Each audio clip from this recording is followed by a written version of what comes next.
Kulwa, siku hizi una shida gani? Unajua mimi sikuelewi.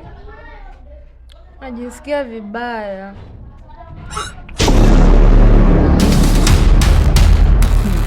Hivi mtoto ana shida gani? Yaani huyu atakuwa na matatizo.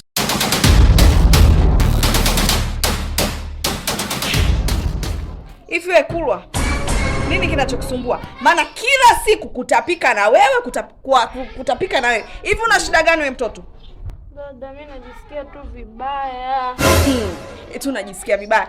Mimi mkubwa, mimi nimewahi kuzaliwa. Yaani mimi ndio kwanza kuona jua. Yaani hakuna kitu chochote ambacho utaweza wewe kunidanganya mimi na kunificha.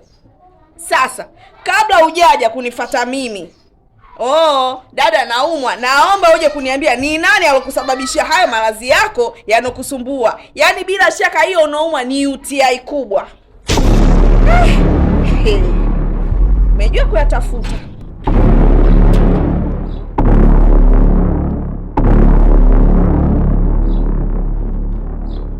Sasa hizi.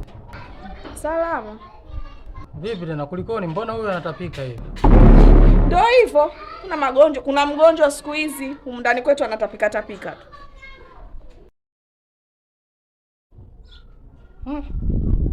Haya. Pole bwana Kulwa bwana.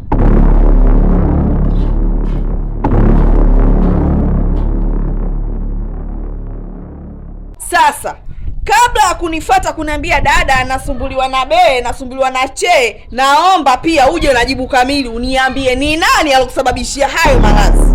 Alokutia huo ugonjwa mpaka unakusababisha wewe unatapika tapika. Yangu ni hayo tu.